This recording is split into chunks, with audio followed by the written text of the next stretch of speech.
آج اس کا ولیمہ تھا۔ وہ بہت خوش تھی۔ آئینے کے سامنے کھڑی وہ اپنے آپ کو نہار رہی تھی جب اذلان کمرے میں داخل ہوا۔ ولیمے کی مصروفیت کی وجہ سے کافی تھک گیا تھا۔ ویسے تم ہو تو بھلا کی خوبصورت، کوئی پاگل ہی ایسا ہوگا جو تمہاری خوبصورتی پر فدا نہیں ہوگا۔ عمیر بھی اسی لیے تم پر مر مٹا ہوگا۔ حوریہ کو اپنے پیچھے اذلان کا عکس نظر آیا۔ اس کے الفاظ سن کر اس کی چوڑیاں اتارتے ہاتھ رک گئے۔ اذلان اسے دیکھتے 2 قدم ڈریسنگ کی طرف بڑھا اور ٹیشو پکڑ کر اس کی دائیں طرف کھڑا ہو گیا۔ حوریہ اس کی بات سے دل کو دھڑکتا محسوس کر رہی تھی، پر پھر بھی اگنور کر کے اپنے کام میں مگن تھی۔ خوبصورتی بھی تب تک دل کو بھاتی ہے جب تک اس پر کوئی داغ نہ ہو۔ وہ اس ٹیشو سے اس کا گال صاف کرتے ہوئے بولا۔ ٹیشو پر بیس لگ رہی تھی۔ بیوٹیشن نے مہارت سے جو اس کا داغ چھپا دیا تھا، اب اسے اذلان بے دردی سے صاف کر کے ظاہر کر چکا تھا۔ وہ ناسمجھی سے اذلان کو دیکھے جا رہی تھی۔ وہ دیکھو شیشے میں، اب تمہیں اپنی اصلیت معلوم ہو رہی ہوگی۔ اذلان اس کے چہرے کو ہاتھ میں دبوچ کر اس کا رخ سامنے آئینے کی طرف کرتے ہوئے بولا۔ حوریہ نے سامنے دیکھا تو اس کا داغ اب نظر آ رہا تھا۔ اس کی آنکھیں نم ہو گئیں۔ اس داغ میں میرا کیا قصور ہے؟ یہ تو بچپن کا ہے۔ وہ نظریں نیچے کرتے ہوئے بولی۔ میرے سامنے زبان درازی کرو گی؟ وہ غصے سے اس کا بازو پکڑتے ہوئے بولا۔ جلال میر کی بیٹی ہو تو زبان تو تیز ہوگی ہی۔ وہ اسے بالوں سے پکڑ کر اپنی طرف رخ موڑتے ہوئے بولا۔ مجھے درد ہو رہی ہے، چھوڑیں۔ وہ روتے ہوئے بولی۔ آئندہ میرے سامنے اونچی آواز میں بات مت کرنا۔ تمہارا عاشق نہیں ہوں جو سب سن لوں گا۔ اوقات میں رہو گی تو اچھا ہوگا۔ وہ اسے ایک جھٹکے میں چھوڑتے ہوئے بولا۔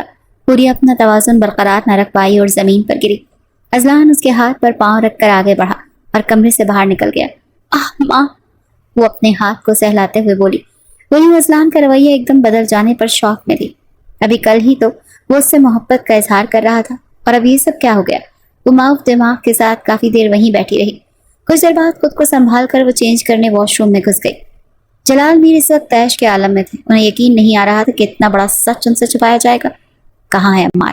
سامنے لے کر آؤ اسے۔ میری عزت کو نیلام کرنے چلا ہے۔ کل ہی میری بیٹی کی شادی ہوئی ہے اور یہ عاشق بنا پھر رہا ہے۔ کیا چاہتا ہے یہ؟ بھائی صاحب پلیز غصہ کنٹرول کریں، میں اسے سمجھاؤں گا۔ ارسلان میر نے اپنے بڑے بھائی کو ٹھنڈا کرنے کی کوشش کی۔ منہ بند کرو اپنا۔ وہ ہوتا کون ہے میری بیٹی پر الزام لگانے والا؟ اس کی اوقات کیا ہے؟ میں اس کا خون پی جاؤں گا۔ جلال میر اس وقت سخت جلال میں آئے تھے۔ حوریہ ان کی سب سے چھوٹی بیٹی تھی، جس کی شادی انہوں نے اپنے عزیز ترین دوست کے بیٹے اذلان خان سے کی تھی، جس کے بعد سے عمیر کو سخت غصہ آیا ہوا تھا۔ اس کے دل میں کیا تھا آج وہ کھل کر سامنے آ گیا جب 4 بندوں کے بیچ وہ اذلان کو اپنے اور حوریہ کی محبت کے قصے سنائے تھے۔ اس وقت اذلان خان خاموش ہو گیا، صبر کے گھونٹ پی گیا، لیکن جلال میر جانتے تھے کہ وہ سخت عیش کے عالم میں آیا تھا۔ اس کے چہرے پہ بے انتہا غصہ در آیا تھا، آنکھیں اس کی لال ہوئی تھیں، اور اس وقت وہ اپنی بیٹی کے لیے سخت گھبرا گئے۔ ان کا جی چاہا عمیر کو سب لوگوں کے سامنے اتنا پیٹے کہ وہ دوبارہ کبھی ان کی بیٹی کا نام نہ لے، لیکن وہی بات کہ اس وقت صرف وہاں موجود 4 بندوں کے بیچ میں تھی بات۔ اگر وہ کوئی ری ایکشن دکھاتے تو سب کو ہی پتہ چل جاتا۔ اسے بھی وہ بات پتہ چلنی تھی اور ان کی بیٹی خامخواہ میں بدنام ہو جاتی، لیکن اب گھر آنے پر وہ اپنا غصہ کسی صورت کنٹرول نہیں کر پا رہے تھے۔ ابھی تک عمیر گھر نہیں آیا تھا اور اپنے بیٹے کی کرتوت سنتے ہوئے ارسلان میر کا سر بڑے بھائی کے سامنے شرمندگی سے جھکتا جا رہا تھا۔ وہ تو دل ہی دل میں شکر کر رہے تھے کہ عمیر ارسلان گھر نہیں آیا، ورنہ کوئی بعید نہیں تھی کہ جلال میر اسے گولی ہی مار دیتے۔ آپ تھوڑا صبر کریں، اللہ پہ بھروسہ رکھیں۔ اذلان بہت اچھا اور نیک اور شریف لڑکا ہے۔ وہ یقیناً عمیر کی کسی بات کا یقین نہیں کرے گا۔ انہوں نے ہماری بیٹی کو دل و جان سے اپنایا ہے، تو اس کا مان بھی رکھیں گے۔ مسز زباریہ میر نے شوہر کا غصہ ٹھنڈا کرنا چاہا۔ ہاں، وہ مان بھی تب رکھیں گے جب تک یہ ان کا بیٹا خود کو قابو میں رکھے گا۔ اس کی بکواس سنتے سنتے اگر میری بیٹی کا گھر برباد ہوا نا تو یاد رکھنا ارسلان میر، میں بھول جاؤں گا کہ تم میرے بھائی ہو اور عمیر میرا بھتیجا۔ جان سے مار دوں گا اسے۔ وہ اپنے غصے میں چلاتے وہاں سے واپس پڑی ٹیبل کو زور سے ٹھوکر مار دے اپنے کمرے کی جانب بڑھے، جبکہ میر حویلی میں اس وقت بہت ٹینشن والا ماحول بنا ہوا تھا۔ سبھی چپ چاپ اور پریشان تھے۔ جلال میر کو اللہ نے شادی کے دوسرے سال ہی 2 جڑواں بیٹیوں سے نوازا، عشا اور نشا۔ دونوں ہی ان کی آنکھ کا تارا تھی، لیکن پھر 10 سال گزر گئے، ان کی کوئی اولاد نہ ہوئی، اور اچانک ہی اللہ نے 10 سال بعد ان کو پھر سے ایک پیاری سی بیٹی سے نوازا، جس کا نام انہوں نے حوریہ رکھا۔ حوریہ جلال میر۔ وہ بے انتہا خوبصورت تھی، لیکن اس کے دائیں گال پر ایک کالا نشان تھا، جو اس وقت تو بہت چھوٹا تھا، لیکن دھیرے دھیرے وقت گزرنے لگا تو وہ نشان بھی بڑا ہوتا گیا۔ وہ حوریہ کے چہرے پر اس کی خوبصورتی کو داغ لگاتا تھا، لیکن جلال میر کو اپنی بیٹی کی اسی داغ سے بے انتہا عشق تھا۔ وہ اپنی تینوں بیٹیوں میں سے سب سے زیادہ پیار حوریہ جلال میر سے ہی کرتے تھے۔ جب سے وہ ان کی زندگی میں آئی تھی، اللہ تعالیٰ نے انہیں بے انتہا دولت سے نوازا، اور یہ سب یہی سمجھتے تھے کہ حوریہ کی ان کی زندگی میں آنے سے ہی اللہ تعالیٰ نے ان پر خوش قسمتی کے دروازے کھولے تھے۔ وہ حوریہ کی ہر خواہش کو پورا کرتے۔ جتنی وہ خود نرم اور نازک اور خوبصورت تھی، اس کا دل اللہ تعالیٰ نے اس سے بھی زیادہ خوبصورت بنایا تھا، اور وہ چاہتے تھے کہ جس کی زندگی میں وہ جائے وہ اس کی زندگی کو خوشیوں سے بھر دے۔ عمیر ان کے چھوٹے بھائی کا بیٹا تھا، جو ان کی دونوں بڑی بیٹیوں سے 3 سال چھوٹا تھا۔ عشا کی شادی اس کے ماموں کے گھر ہو گئی، اور جب نشا کی شادی کا ذکر چھڑا تو عمیر کا نام لیا گیا، پر عمیر نے صاف انکار کر دیا کہ وہ اپنے سے 3 سال بڑی لڑکی سے شادی نہیں کر سکتا، اور یوں گھر کے افراد کے دلوں میں دراڑ پڑی، اور بعد میں یہ مضبوط ہوتی چلی گئی۔ نشا کی شادی بھی خاندان میں ہی ہو گئی، اور جلال میر کو اپنی بیٹی حوریہ کے لیے اپنے دوست کا بیٹا اذلان پسند آ گیا۔ وہ جس طبیعت کا مالک تھا، جلال میر کو یقین تھا کہ وہ ان کی بیٹی کو کبھی چہرے پہ داغ ہونے کا تانا نہیں مارے گا، اور ان کا یقین بھی سچ ثابت ہوا۔ پر عمیر، جس کو انہوں نے حوریہ کا رشتہ دینے سے انکار کیا تھا، وہ اس کا گھر برباد کرنے، اپنے اندر کا غصہ اتارنے، آج ولیمے کے دن پہنچ کر اذلان کے کان بھرنے لگا۔ وہ جانتا تھا اس نے آج بہت بڑا کارنامہ سر انجام دیا، اور بہت جلد اب بات حوریہ کی طلاق تک پہنچ جائے گی۔ تب اس کے تایا کے پاس وہی ایک آپشن بچے گا، اور حوریہ کو وہ اپنا بنا لے گا۔ اس وقت وہ دریا کے کنارے اپنی گاڑی کھڑی کیے اس کے ساتھ ٹیک لگائے ہوئے کھڑا، سگریٹ پر سگریٹ پھونک رہا تھا۔ کل ہی حوریہ کی رخصتی ہوئی تھی، کتنا روکنا چاہا اس نے، باپ کے آگے ہاتھ تک جوڑے، ماں کی منتیں کی، لیکن اس کے ساتھ کیا کیا؟ اس کے اپنے ماں باپ نے اس کے ساتھ سازش کی۔ ماں نے اسے چائے میں نیند کی گولیاں دے کر گہری نیند سلا دیا، اور باپ نے کمرے کا دروازہ باہر سے لاک کر گیا تاکہ وہ حوریہ کی شادی میں کوئی مسئلہ نہ بنائے۔ پر کیا ہوا؟ کل وہ بچ گئی، آج اس نے اچانک ولیمے پر آ کر اپنا کام پورا کر لیا، لیکن پھر بھی وہ خوش نہیں تھا، کیونکہ حوریہ اس کی دسترس میں نہیں تھی۔ بہت جلد حوریہ جان تم میرے پاس ہوگی، یہ وعدہ ہے میرا تم سے۔ حوریہ کافی دیر اذلان کا انتظار کرتی رہی۔ آخر اسے ہوا کیا تھا جو آج اس سے اتنا مس بیہیو کر رہا تھا؟ اڑتی اڑتی اس تک بھی کچھ باتیں پہنچی تھیں کہ عمیر نے اذلان کو حوریہ کے بارے میں کچھ غلط بات کہی ہے، پر اپنی کسی سے ملاقات نہ ہو سکی کہ وہ پوچھ لیتی کہ کیا بات ہوئی۔ اب اذلان کا رویہ اسے تکلیف سے دوچار کر گیا۔ اس کی آنکھوں سے ابھی وقفے سے نیر بہ رہے تھے۔ کل جتنے پیار سے اس نے اسے سمیٹا تھا، آج اتنے ہی برے طریقے سے اسے دھتکار گیا تھا۔ اپنا زخمی ہاتھ دیکھتی وہ اندر تک کرب میں مبتلا ہوئی تھی۔ ایک پل لگتا ہے مرد کو ظالم بننے میں۔ خوبصورتی بھی تب تک دل کو بھاتی ہے جب تک اس پر کوئی داغ نہ ہو۔ وہ دیکھو شیشے میں، اب تمہیں اپنی اصلیت معلوم ہو رہی ہوگی۔ وہ بے اختیار اپنے گال کو چھو گئی اور پھر سے آئینے کے سامنے جا کر کھڑی ہوئی۔ اپنے دائیں گال پر کالا نشان دیکھتے ہوئے اس کی آنکھوں سے موٹے موٹے آنسو نکلنے لگے۔ یہ نشان اس کو اللہ نے دیا تھا، تو لوگ اس کے اس نشان کو لے کر اس پر طنز کیوں کرتے تھے؟ کیا وہ مکمل نہیں تھے؟ اللہ نے اسے مکمل بنایا تھا، بے تحاشا حسن سے نوازا، ایک خوبصورت دل دیا تھا، لیکن اس سب کے باوجود اس کے چہرے کا یہ داغ اسے نامکمل کرتا تھا۔ اور آج اذلان کی کہی ہوئی باتوں میں اس کا دل سب سے زیادہ دکھایا۔ پلٹ کر دیکھا تو ایک دم دل سے ہوک اٹھی۔ کل ہی تو کتنی محبتیں نچھاور کی تھیں اس شخص نے، تعریف بھی کی اور محبت کا اظہار بھی، جو اسے پہلی نظر میں ہو گئی تھی۔ کل رات کے گزرنے کے لمحات اس کی آنکھوں کے پردوں پر گھومنے لگے۔ اذلان نے کمرے میں آتے اپنی سیٹ سجائے بیٹھی اس خوبصورت لڑکی کو پہلی بار دیکھا۔ اسے اپنے ماں باپ کی پسند اچھی لگی۔ یہ ٹوٹلی ارینج میرج تھی، کیونکہ وہ ایک پریکٹیکل بندہ تھا اور اس کی نظر میں پیار، محبت، عشق نکاح کے بعد اپنے محرم کے ساتھ ہی جچتا تھا، اور اس نے اپنے سارے جذبے اپنی محرم کے لیے ہی سنبھال رکھے تھے۔ اللہ نے اسے اس کی محرم بھی چن دیا تھا۔ ماشاءاللہ بہت خوبصورت ہیں آپ۔ اذلان اس کا ہاتھ تھامے محبت سے بولا تو حوریہ نے ایک نظر خوبصورت اور وجیح مرد کو دیکھا اور شرم سے پلکیں جھکا لیں۔ اذلان نے دھیرے سے اس کا دوپٹہ پیچھے ہٹایا تو وہ مکمل زیوروں سے لدی ہوئی تھی۔ آپ کو اس سے کوفت ہو رہی ہوگی یار، وہ نارمل انداز میں بات کرتا حوریہ کو بہت پیارا لگا۔ سچ بتاؤ، میں ان زیوروں سے بہت تھک گئی ہوں، میں نے اتار دوں؟ وہ معصومیت سے پوچھتی اذلان کے دل کوئی دنیا ہلا گئی۔ اذلان سر اس بات میں ہلاتے اس کے پاس سے اٹھ کر کبڈ سے اپنا ڈریس نکالنے لگا اور شاور کے غرض سے باتھ روم کا رخ کیا۔ بات سنیں، یہ کھل نہیں رہا، ہیلپ کر دیں؟ اس کی پکار پر اس کے پاس آتا، اس کی گانی سیٹ کو کھولتا، اس کی برہنہ کمر کو ہلکا سا چھو گیا۔ حوریہ کا دل دھک سے رہ گیا۔ وہ جا چکا تھا، لیکن حوریہ سانس روکے اسٹل بیٹھی تھی۔ پہلی بار کسی مرد کا لمس اس نے خود پر محسوس کیا تھا، وہ بھی اس کا محرم تھا۔ اپنے جذبات بے قابو پاتی وہ اپنا لہنگا سنبھالتی دھیرے سے اٹھی اور ڈریسنگ ٹیبل کے سامنے کھڑی اپنے باقی کا زیور بھی اتارنے لگی۔ اذلان جب تک شاور لے کر واپس لوٹا وہ ڈریسنگ روم میں تھی۔ اذلان کمرے کی تمام لائٹس آف کرتا ایک فیری لائٹ جلتی رہنے دی اور بیڈ پر جاتا بیک گراؤنڈ سے ٹیک لگاتے موبائل سکرولنگ کرنے لگا۔ حوریہ روم میں آئی تو ایک پل کو ٹھٹک گئی۔ کمرے کا خوابناک ماحول اس کے دل کی دھڑکنوں کو بڑھا گیا تھا۔ وہ دھیرے دھیرے چلتی اس کے پاس بیڈ پہ ٹکی۔ اذلان نے اس کا ہاتھ تھامے سے اپنے قریب کیا کہ اس کا دل سینے میں سکڑا۔ حور، آپ جانتی ہیں میں نے ہمیشہ سے یہی خواہش کی تھی کہ میری زندگی میں آنے والی لڑکی ہر عیب سے پاک ہو۔